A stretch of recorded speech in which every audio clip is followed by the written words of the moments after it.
أشهد أن لا إله إلا الله وحده لا شريك له وأشهد أن محمدا عبده ورسوله أما بعد فأعوذ بالله من الشيطان الرجيم بسم الله الرحمن الرحيم.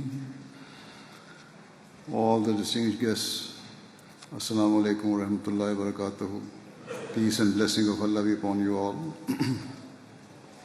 First of all, I would like to take this opportunity to sincerely thank all of our guests for accepting our invitation to today's event. The Ahmadiyya Muslim Communities Association with this area began approximately 35 years ago when we purchased this site on Sheephatch Lane and renamed it Islamabad.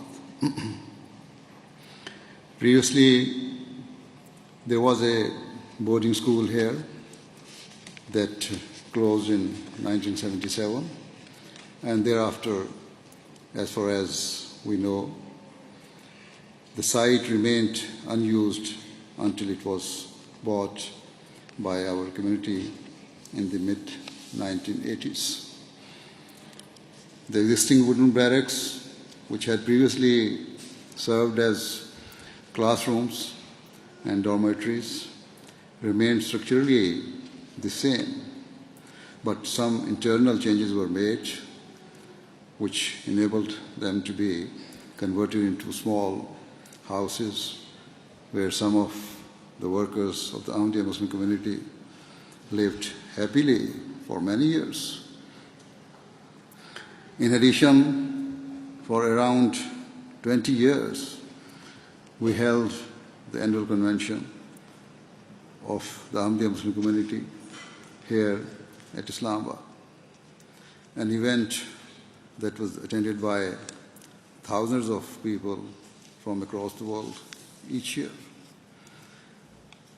From 2005 onwards, the annual convention was moved to a different location because this site became too small to host it.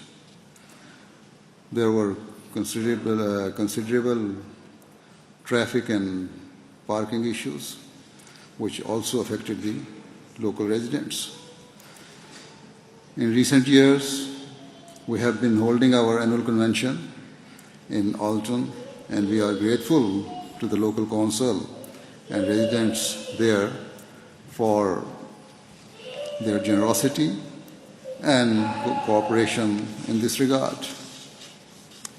Anyway, before moving on, it would be entirely remiss of me if I did not place on record my sincere thanks to the local residents in this area and to the council who permitted us to hold our annual convention at Islamabad for many years and also allowed around 30 Ahmadiyya Muslim families to live here.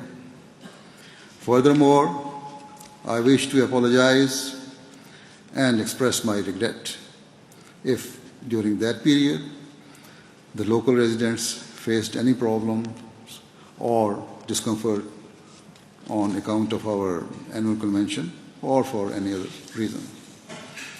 Certainly, this was never our intention because true Muslims have a duty to care for their neighbours and must strive to ensure that they never cause them any harm. Moving forward to the present day, I wish to offer my heartfelt appreciation and gratitude to our neighbours and to all the local residents in this area, as well as to the local council members who have shown immense generosity and proved that they are tolerant and open-minded by enabling us to redevelop this complex. As a result, we have been able to construct a beautiful mosque and build over 30 residential homes. In addition, we have been able to construct a multi-purpose hall, which we would be happy for the local community to utilize for their events whenever available. The redeveloped complex has been built upon almost the same footprints of the previous buildings, and so the overall covered area remains similar to before. But it has now been redeveloped in a way that will serve the needs of our community far better. Consequently, once again, I wish to express my deep thanks to the local residents and to the Council for their kindness, open-heartedness, and cooperation in this project. As I said, our annual convention no longer takes place here, but according to the capacity of the mosque, worshippers will come to attend the weekly Friday prayers, and so during that time, increased traffic is likely. In addition, the number of people coming to this mosque on a day-to-day basis has increased because of the fact that I am now living here. And so members of the community come to meet me and to offer their prayers here.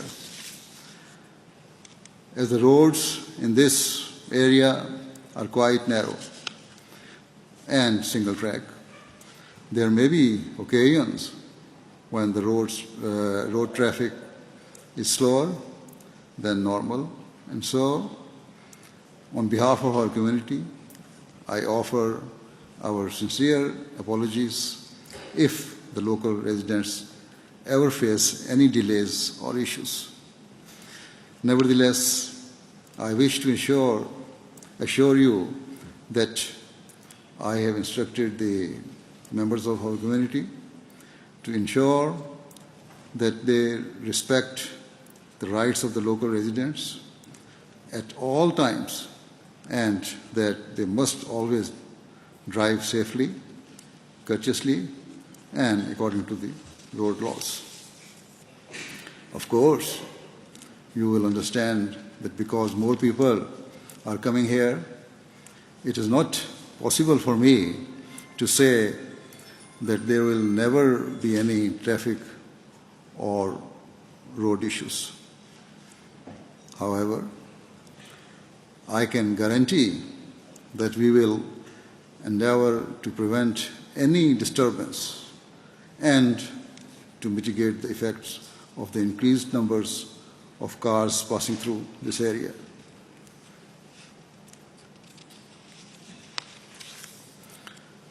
This is our religious obligation because Islam repeatedly emphasizes the rights of one's neighbors and instructs Muslims to be considerate to their needs.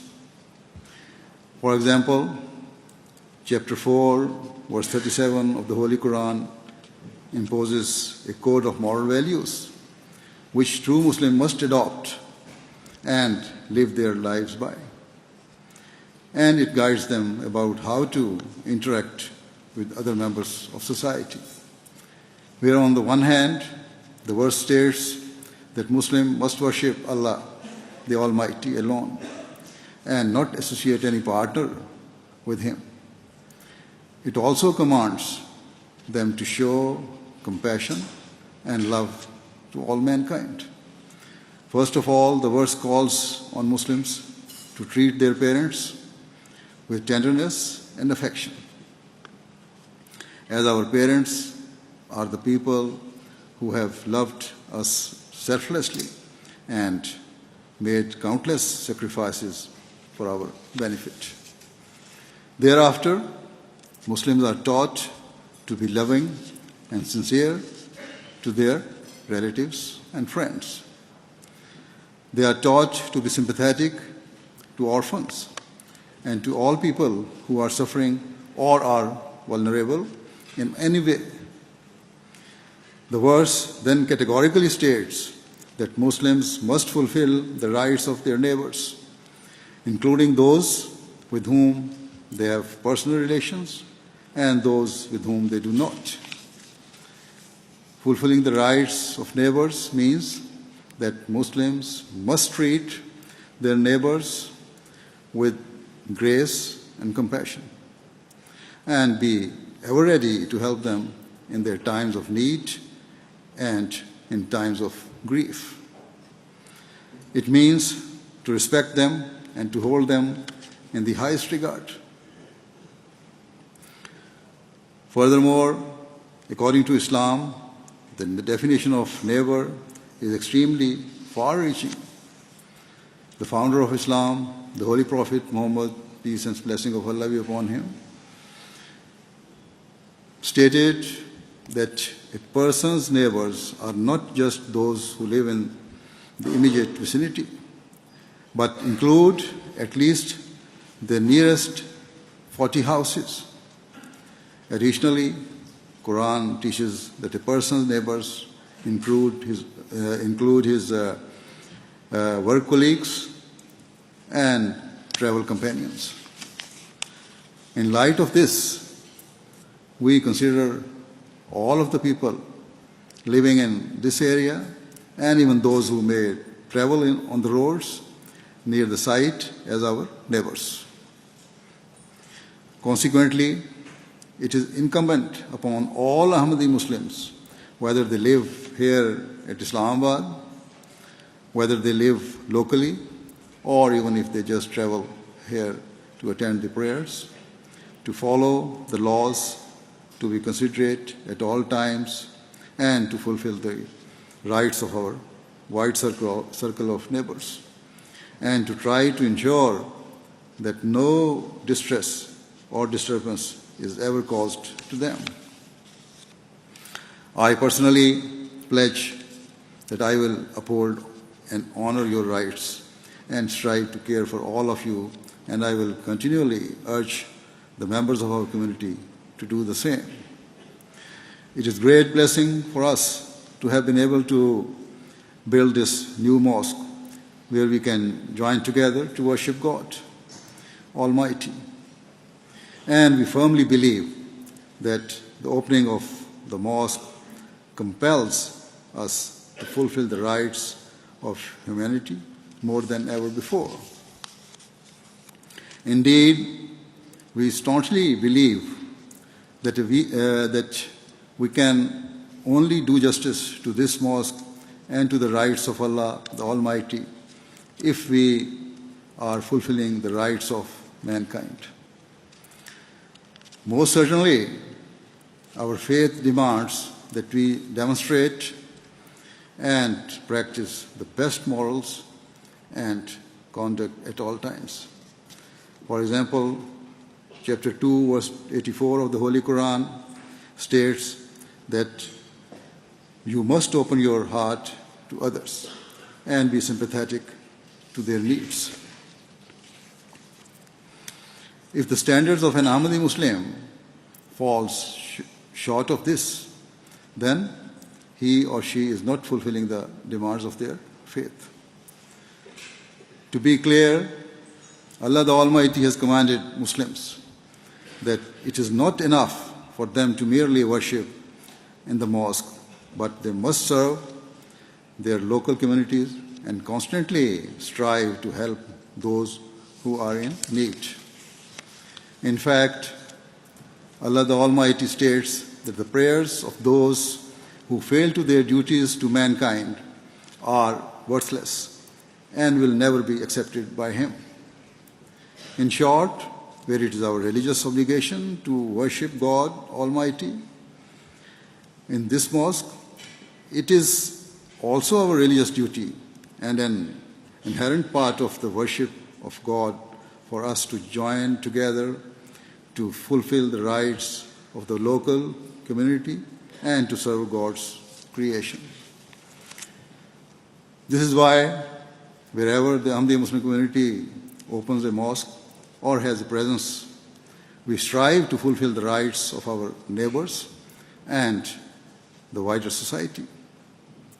In this regard, we consider it great blessing that we have been able to establish a range of humanitarian projects across the world, notably in economically deprived countries. And we especially target those areas which are particularly remote and impoverished. We seek to feed the hungry and to aid those mired in poverty. We seek to provide inexpensive and, wherever possible, free medical treatment to people who would otherwise have little or no access to health care.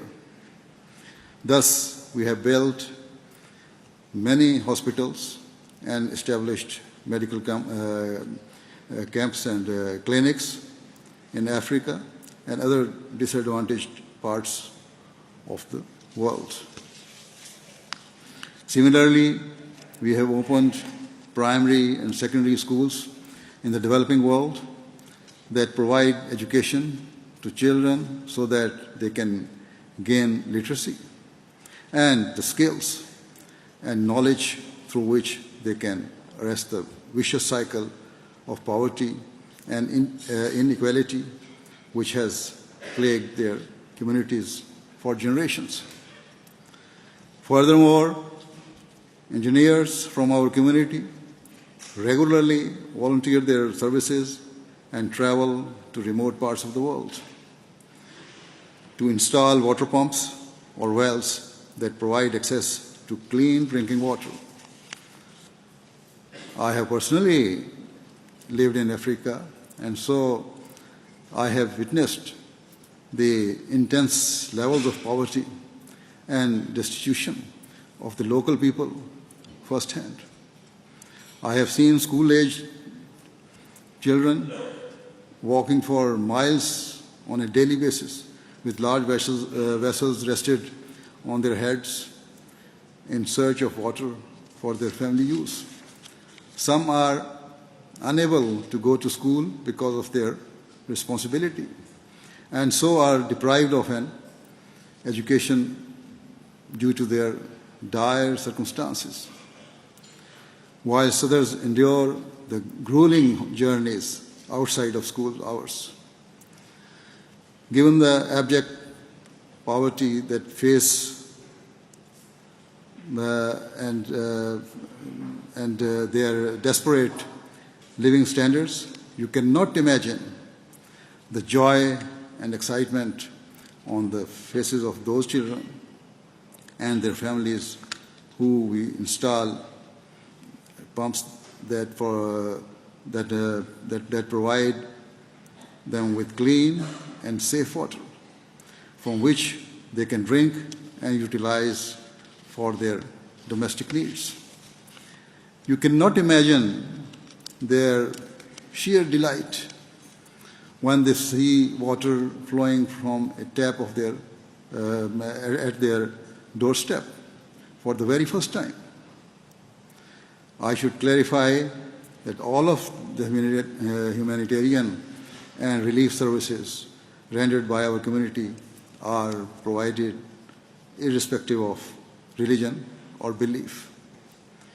It makes no difference if the people are Muslims, Christians, Hindus, Sikhs, atheists, or of any other faith or belief. Our only aspiration and motivation is to eradicate the suffering of innocent and defenseless people and to enable them to live their lives with dignity. Hence, whenever we build a mosque or center, it focuses our minds towards serving humanity even more than before. It does not matter who is suffering. We consider it our duty to comfort and support all those who are in need. This is the command of Allah the Almighty. For example, in chapter 90 of the Holy Quran, Allah the Almighty instructs Muslims to free all those who are shackled by the bonds of slavery and servitude. It calls on Muslims to feed those who are hungry and to love and protect the weak and vulnerable, such as orphans or those afflicted by ill health.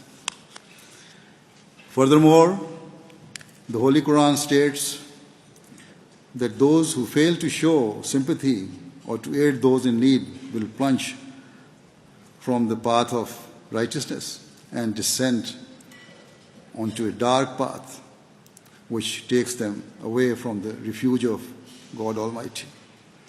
Thus, it is our heartfelt ambition to serve humanity, and now that we have this new mosque and center here in Surrey, we are determined to further elevate our efforts to fulfill the needs of mankind.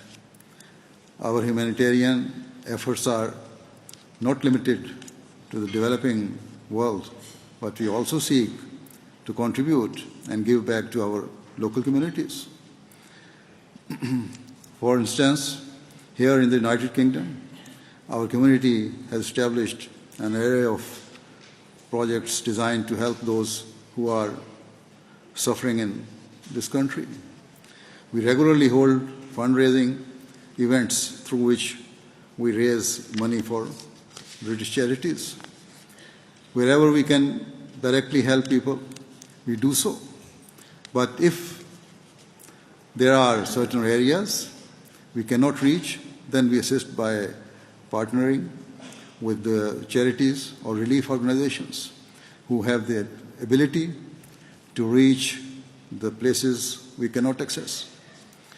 We seek no praise for this, and nor do we restrict our assistance to certain people or groups. Thus, let it be clear that all of our efforts are rendered irrespective of caste, creed, or color. This is our mission, this is who we are, and this is Islam. At the end, while some of you may be well versed in our beliefs, for the benefit of those who are not, I wish to very briefly mention that the Ahmadiyya Muslim Community was established 130 years ago in accordance with the prophecy of the founder of Islam, the Holy Prophet Muhammad, peace and blessing of Allah be upon him. He foretold that after a period of around 1,400 years, a promised Messiah and Imam Mahdi, a guided one, would be sent by God Almighty from amongst his followers to revive the true and peaceful teachings of Islam. We Ahmadi Muslims believe the founder of our community was sent by God Almighty in fulfillment of that prophecy. He founded the community in 1889 in a small and remote village of India, and it has grown steadily ever since. And now, with the grace of God the Almighty, Ahmadiyya Muslim community has spread to 212 nations across the world. No matter where our members are based, where they seek to fulfill the rights of God Almighty through His worship and by building mosques, they consider it an essential part of their faith to serve mankind. The same has been true here since we acquired the Islamabad site. Ever since we came here, we have sought to assimilate into the local society, and this is proved by the fact that many of you are our old friends and acquaintances, and also by the fact that two Ahmadi Muslims who live here are members of the Waverley Council. Certainly, we have no desire to live an isolated existence. Rather, we desire to integrate and to be responsible citizens who serve and benefit the local community. Indeed, this is what I believe to be the definition of true integration: to be entirely loyal to your country of residence, to uphold the laws of the land, to serve your local community, and to use whatever skills or capabilities you have for the betterment of your nation. Finally, I wish to reiterate that as a means of expressing our gratitude at having been able to redevelop the site, which now serves as our community's center, all Ahmadiyya Muslims living here or nearby will seek to care for you and fulfill your rights more than ever before. I am certain that you will come to see with your own eyes that this mosque and center proves to be a glorious symbol of peace and service to mankind. It will prove a beacon of light illuminating the skies above with a spirit of love, mutual respect, and compassion. With these words, I end by once again thanking you for joining us on this joyful occasion. May God bless you all. Thank you very much.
In my acknowledgements, I also should have acknowledged the presence of Mike Gapes, Member of Parliament for Ilford, and also we're honoured to be joined by Sir Ed Davey, Member of Parliament for Kingston. Thank you very much. This brings the formal programme to the end, and His Holiness will now lead us in silent prayer. We pray by raising our hands. You may join us in any manner you feel comfortable. Please join in silent prayer.